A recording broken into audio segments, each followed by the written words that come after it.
everyone, welcome back to my Earth Friendly Kitchen. I'm Maria, your host, and today we are making an Ethiopian inspired red lentil stew.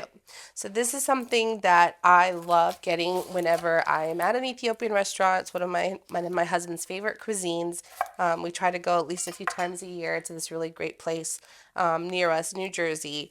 But we decided that we were going to try to make some of the dishes at home. So this is one of them, and I'm making it today because it's very cold outside. We just got a big snowstorm, and I am just trying to do everything I can to stay warm and cozy, and stews in general make me feel that way, especially this really beautiful lentil stew. It's a very simple dish, not a lot of ingredients, which I love because that keeps the cost down low, right? But it's got, packed full of nutrients and good things to help fight off the cold weather and all the things the cold weather brings, like colds and viruses. If you can't hear my voice, I'm still a little bit nasally from a cold that I was fighting last week. So this has garlic and ginger and turmeric and all things amazing anti-inflammatories and cold fighting deliciousness that we're going to put on into this. So I'm just chopping up one whole medium onion. Yellow onion or white onion work well here. I would not do a red onion for this dish.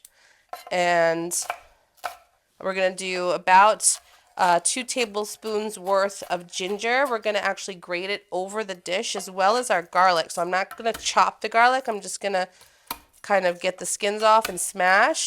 And then I'm going to grate it right over my pot here. So we're just going to shell these or peel these, and then that's it. And the same thing for the ginger. My ginger's, I think, on its last leg here anyways, which is good. I'm glad I'm using it because obviously, you know me, I don't like things going to waste. But ginger is one of those root vegetables that can really just sit on your counter for a really long time and not go bad. So it's pretty good. Oh, the onions. They're getting to me. Maybe it's the cold weather that makes me more sensitive to the onions, because I swear I don't have this problem in the summertime. All right, so I'm just going to chop off the little ends here of my garlic. And then this ginger, I'm just going to cut it. It's going to be about a 2-inch piece. So an inch of ginger is give or take about, see, it has a nice line through it. And just use the good parts here. A good inch of ginger equals about a tablespoon. So that's kind of how you can think about your measurements when you're cutting a piece of ginger off or taking off a snap of the root, because they usually have these really cool tendrils that come out. That's how you gauge how much you might need. Okay, so I'm just going to shave that down. And that's that. This is our prep for the stew. And then to eat with the stew, so traditionally, this dish is called misir wat. Literally just means lentil stew, from the Ethiopian primary language. And so it's a dish that they have there pretty traditionally, and they usually use it with what's called injera bread. Now injera bread is made with club soda and a couple of spices, things like that. But today I'm making more kind of just like a buckwheat tortilla. So it's kind of like a play on injera, but not really injera, traditionally, I should say. So I'm just adding some water, 1 cup of water to 1 cup of buckwheat, and I'm just going to add a little bit of salt to the batter. And it's going to be a fairly loose batter. You want it to be pretty loose. These are just going to kind of fry up on a flat pan, but it's not going to be very, kind of like a pancake batter is what you're looking for. Just like that, because tortillas traditionally are made like a dough, like you have a ball of dough that you flatten, and injera is a little bit thinner than this because it's got the club soda. It kind of really infuses bubbles and air into the bread, makes it really nice and light and delicious. But if you want to make it just kind of quickly like this, 1 cup of buckwheat, 1 cup of water, and then you're going to get yourself some buckwheat tortillas. And these are gluten-free, which is why they're nice for me, because I need to be gluten-free. So, all right, so I'm just going to take everything over to the stove, and then we're going to start adding it all together in our pots. Come on over. All right. So here on the side, I've got my spices and everything already laid out. So I'm just going to turn my pot onto like a medium heat. And I'm going to add 3 tablespoons of butter.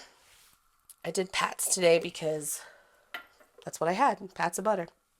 And then I'm going to add the onions first with that butter as it's melting.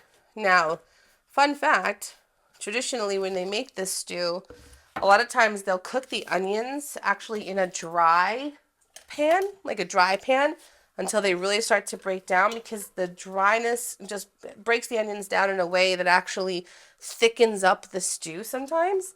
And then they'll add the fat to it, which is usually ghee or clarified butter.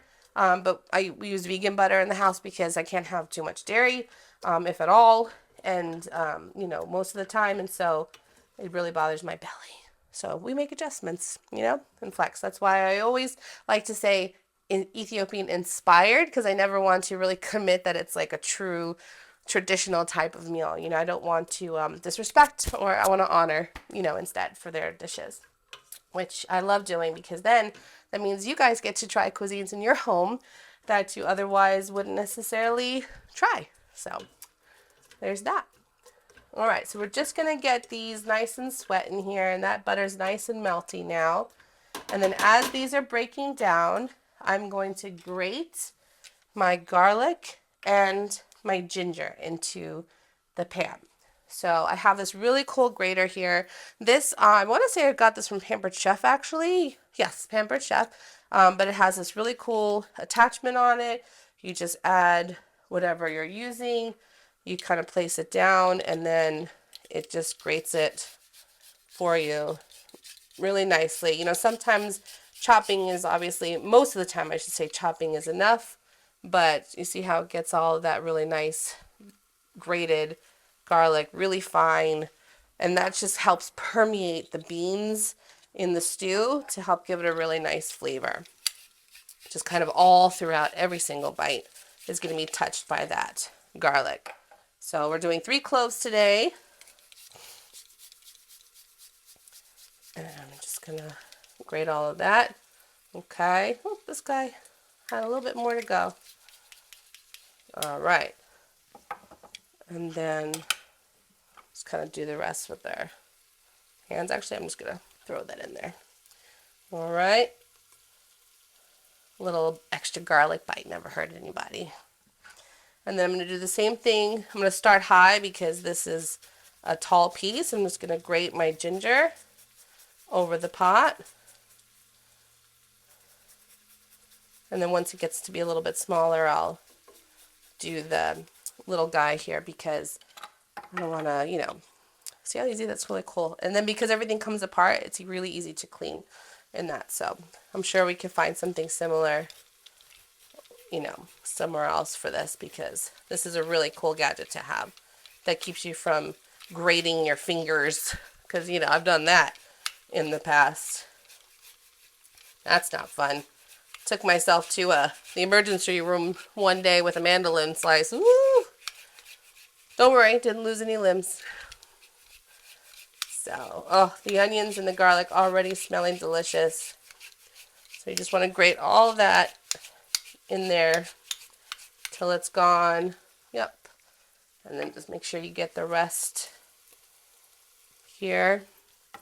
Okay. As that's cooking down, we're also going to, this is, like I said, this is why this is a very fast dish. Because once we have everything in the pot, it's not going to, see how the garlic and ginger just melt like that really nicely. Once everything's in the pot, it's only going to take about 15 minutes to really all come together. Now we're going to take 2 tablespoons of tomato paste. Now I love tomato paste in these squeezable containers. I just literally flicked tomato paste down onto the wall, guys. I have to remember to get that when I'm finished here, because that's in a very obscure place. I couldn't get there if I tried. Anyways, I love getting these tubes of tomato paste because they're closable. It's not like a can. You know, a lot of times when you get a can of tomato paste, even though they usually are the cheaper option, not every recipe calls for a whole can of tomato paste, and it winds up getting thrown away or garbage, you know, because, you know, you just don't use it. And so it's kind of a waste of money, right, if you think about it. So I would rather spend maybe another $1 or so on the tube of paste and be able to save it and really use every little bit of it, because this is going to last forever in the refrigerator, and not every meal obviously calls for tomato paste. So that's why I like the tube. So 10 out of 10 recommend getting those instead of a can. You can do that with like anchovy paste and stuff like that too. There's a lot of different tubes nowadays that you can use. So I'm just breaking that up all into the dish here. And now I'm also going to add my spices. So I'm going to be doing a tablespoon of garam masala. And let me see, tablespoon. So a tablespoon of garam masala. All right, probably like a heaping tablespoon. There, okay. And then I'm going to do a teaspoon each of smoked paprika and turmeric. Okay. And then I'm also going to add, my salts. And add about a teaspoon of salt as well. Okay. Give those a nice stir. Oh my gosh, the aromatics in this dish, guys, it's so good. My mouth is watering, and it's literally just onions in a pan. Like, look at that beautiful color, the richness. And this is why this red lentil stew is so nice, because the red lentils really add to that richness of color. Now, you know, some people might like to do, you know, they might like to do different types of vegetables in this dish. It doesn't want to come apart. Different types of vegetables in this dish. Or you could just leave it very simple like this, but you know, this is really yours to make. You can add pretty much whatever you want as far as veggies go. But you know, you want to try to stick, if it's going to Ethiopian inspired, you want to stick to probably traditional, you know, veggies and whatnot that they would use. So this is 2 cups of red lentils. And then we're going to just mix that all in, get those toasting with the spices. Everything toasts for just a few minutes to get the flavors really, you know, going. And then we're going to add 6 cups of water. Now, I usually add broth. When I'm making soups or stews, I usually add broth. But this dish very specifically, because it has such beautiful aromatics in it, I'm not, you know, this is not one that I mess with, and I just use water to add, to cook the lentils in. So that's 4, and then 1 more here. All right, that's 6. So 6 cups of water. And we're going to give this another good stir. Oh my gosh. Seriously, I wish you could smell this, but hopefully you will, because you'll make it at home. All right, and that's it. That's the stew, and we're going to let this cook for about 15 minutes, and we're going to cover it. And if you notice that it's boiling, turn down the heat and reduce it to a simmer. So you don't want to boil it, you want to simmer it. Okay? And while that's going, we're going to take our batter here, and we're going to make our, you know, injera-inspired buckwheat tortillas. So I'm just going to spray my pan with a little bit of avocado spray. You could use whatever you want, butter, oil, whatever's helpful for you. And then I'm going to turn on my flat pan here. Now you could use, you know, any particular pan. Whoa. Guess the gas was going for that. Almost singed my eyebrows. Just kidding. It happens. This particular burner likes to give me a little bit of trouble sometimes. So, but you know, that keeps it interesting, nice and fun. So we're going to keep this. Now you could use any pan that you want. You could use, you know, whatever pan you would use normally, I guess, to make tortillas or toast or pancakes or any kind of griddle like that you can use. I love this is like a nice flat dish that I have. And, you know, that's the one that I'm going to use today. So you're just going to scoop out about a 1/4 cup of the batter here. Okay.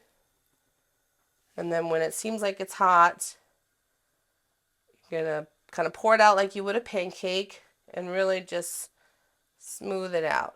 Because it's thick, you want to kind of spread it. It doesn't have to be perfect circle like a tortilla. You're going to be tearing this up and using it, you know, to eat the lentils with. Like, you know, you pick it up like, you know, you eat it with your hands. I use hands and a spoon because I feel like I just never have enough bread or injera for mine. Excuse me. So we're just going to let these kind of cook up, and once they're kind of cooked up, we're going to flip them. Excuse me, we're going to do that till our batter is gone. And then we'll most likely be done with that by the time our lentils are done cooking. And then we'll see how it all comes together. So if you have if you can't have buckwheat, if you're allergic or something like that, you could use pretty much anything, any type of tortilla like flour, you know, or really any flour will make a tortilla. Like, you know, you could do rice flour, you could do cassava flour, would work really nicely here because the flavor is super mild. But yeah, so I mean anything would really work here in that regard. So I'm just going to be putting some of these together. You'll know it's done because it starts to lift up a little bit. You want to make sure it's lifting up across all the edges.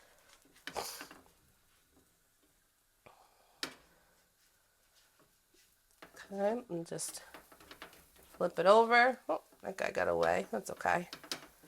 He'll still get eaten.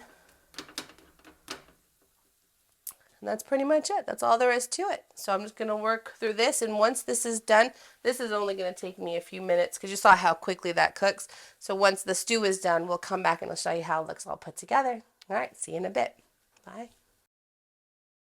Okay, so we're back. It's been about 15 minutes for the stew, maybe like 18 minutes or so for the stew, and it is ready. And let me tell you, the smell in here is just unbelievable. So you're going to have a little bit of liquid left in the pot, right? But you'll see that the lentils have broken down really beautifully into this nice, hearty stew here. So we're just going to add some to my bowl so we can taste. Okay, look at that. Look at the richness of color here. Now, it also is traditionally served with some, I don't want to mess it up. It's a special type of cheese that I can't, for some reason, life of me, it's just blowing my mind and I can't think of it right now. I'll put it in the comments. But it's similar to like a farmer's cheese, or I'm going to use some goat cheese. Just has a nice little tang to it. Just really adds to the dish. And you take your injera, or in this case, the buckwheat tortillas, and see how it's just nice, thin. Doesn't have to be perfect, right? Nice coloring on that, and then we just tear a piece off and you dig right in with your hands just like this. Get a nice big piece here. Woo, it's hot. Maybe I should have waited a little bit or set some out for myself before doing this. Oh my gosh, honestly, I love the injera, I love the texture of it, and I love this the way, but you don't miss out on any of the flavor by using just the buckwheat bread, because it does have that nice earthy feel that matches the lentils really perfectly. So, and again, you can use this with a spoon, which I do like to do when it is a little too hot, just because I can't wait to dive in. But I hope you guys try this at home. It is so cozy, it's so warm. It's one of those stews that just is going to fill your belly, and it has a high fiber of protein, so it's going to fill your belly and it's going to stay full for a really long time. high in protein if you don't want to have meats, or Meatless Monday. It's great for a vegetarian dish. So I hope you try it. I hope you love it. And if you do, like and subscribe to my channel for more dishes like this. We'll see you on the next one. Bye.